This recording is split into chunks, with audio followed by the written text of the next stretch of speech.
Hi friends, today I discuss sections 15, 16, 17 and 18 of Income Tax Act 2025 for salaries, perquisites and profit in lieu of salary. I am Kurian TC, Chartered Accountant. Subsection 15.1. The salary chargeable to income tax under head salaries shall include salary due to an assessee whether paid or not. If income is due, it will be considered as salary even if it is not paid. And clause B, if any salary is paid, that means if any advance of salary is made before it became due, that also will be included in the salary income. And clause C, if salary is received in arrears, actually relating to any previous tax year or any earlier tax year, that if not charged to income tax in that year, it shall be included now along with the salary income and total salary will be taxable. And the employer here means the former employer also. Current employer and previous employer shall be included in the term employer for considering the salary due, received, or advance received. That is the total salary as per subsection 15, subsection 1. Subsection 3 is about if any salary is paid in advance and that salary is included in the total income of any person for any previous tax year, it shall not be included again in the total income or taxation when it is due. If any salary received in advance is subject to tax in any previous tax year, that will not be taxed again. It will be excluded from the total income. Subsection 4 is about the salary, bonus, commission, or any remuneration, whatever name called, is given if given to a partner of a partnership firm, that shall not be taxed as salary. It will be considered as business income of the partner and it shall not be taxed as salary income.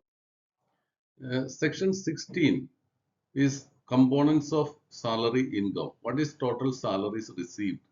Income from salaries as per section 16 include wages, any annuity or pension, any gratuity received, any fees or commission, perquisites, profit in lieu of or in addition to any salary or wages, any advance of salary, any payment received by an employee in respect of any period of leave not availed by him, and annual accretion to the balance at the credit of an employee participating in recognized provident fund to the extent to which it is chargeable to tax as per paragraph 6 of part A of schedule 11. All these are salary income components and all these shall be included in the total salary of the assessee.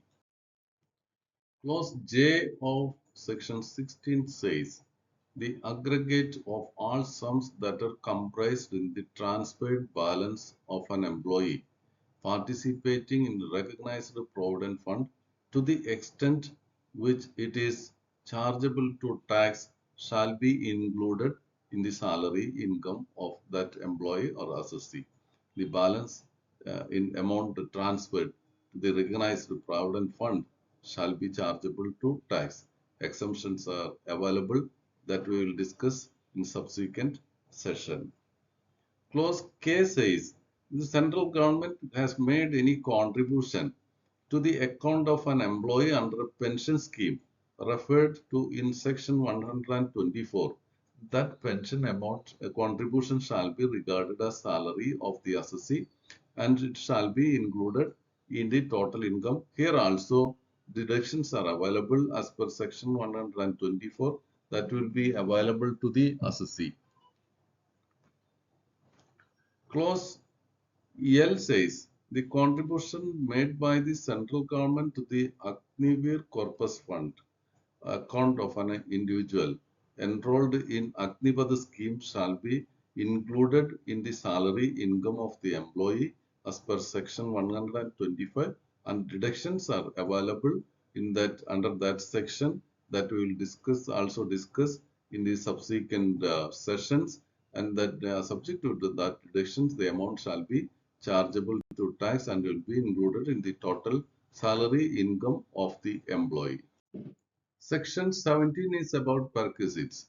That means any allowance, benefit or concessions given to the employee shall be considered as taxable income of that employee, and it will be included in the taxable income.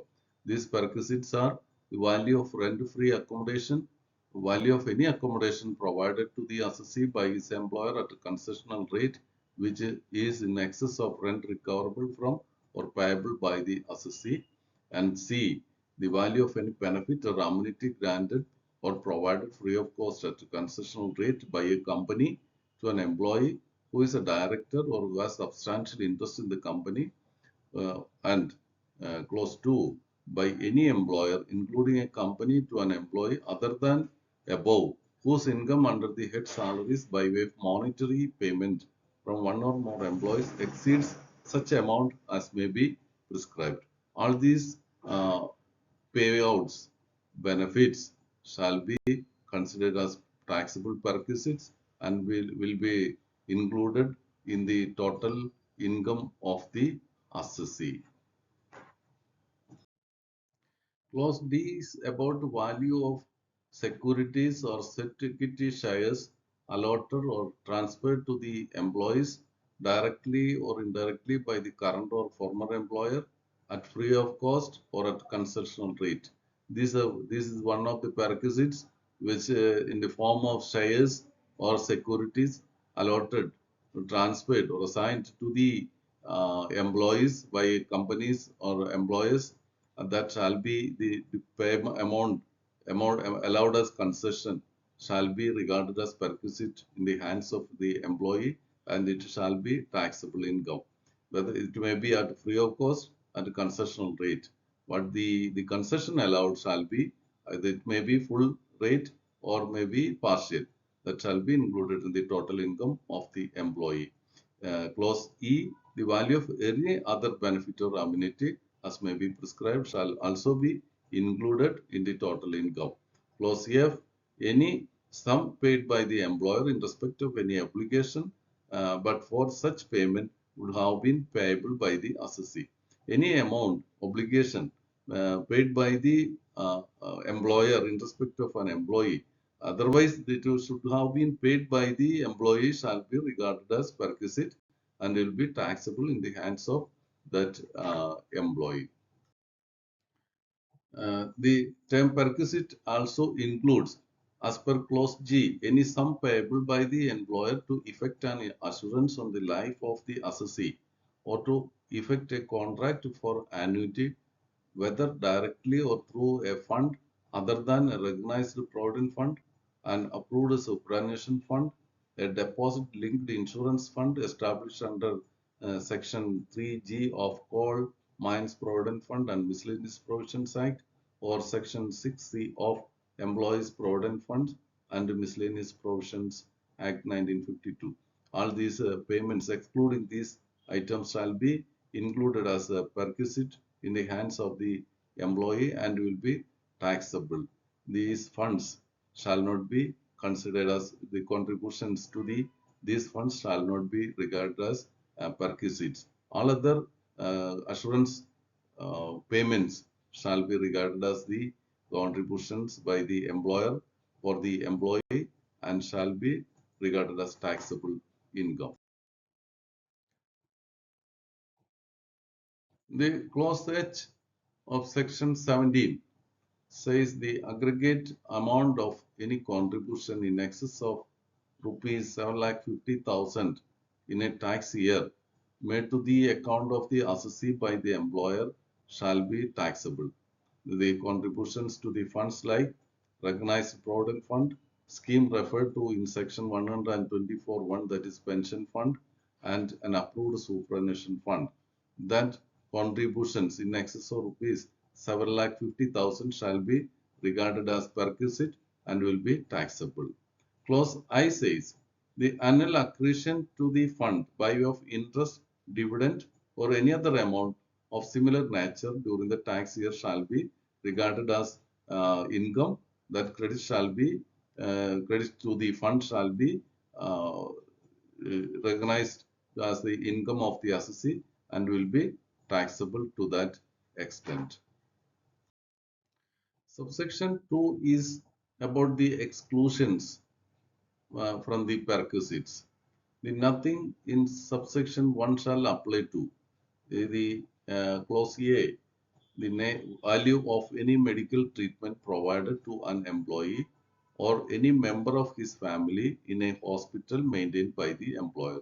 That expenses shall not be regarded as perquisite. The clause B, any sum paid by the employer in respect of any expenditure actually incurred by the employee on his medical treatment or treatment of any member of his family in a hospital maintained by the government, local authority, or hospital approved by the government for the purpose of medical treatment of its employees.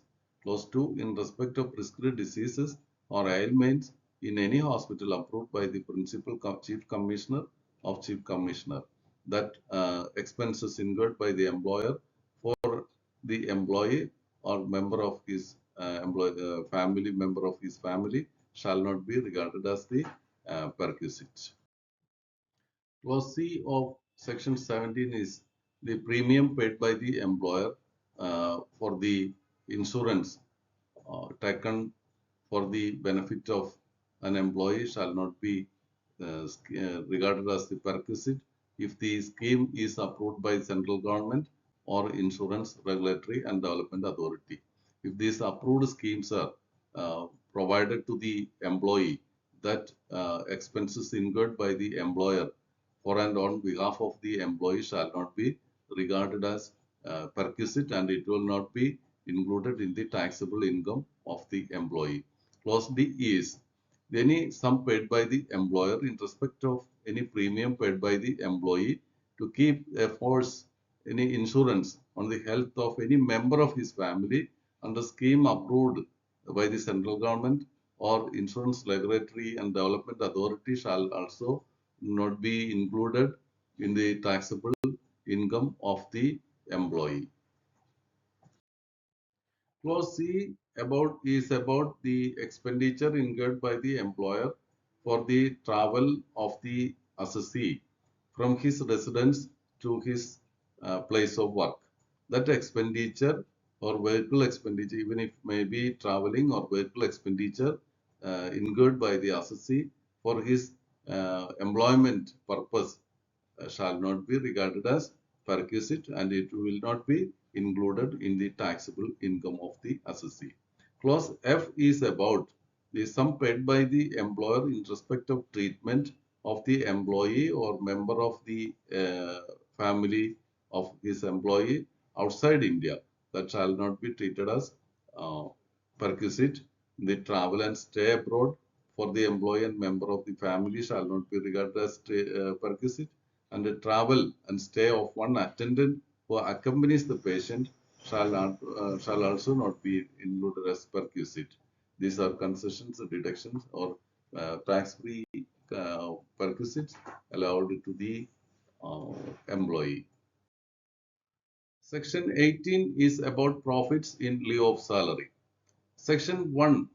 The profit in lieu of salary includes the compensation received by an assessee from his employer or former employer in connection with the termination of his employment or modification of terms and conditions.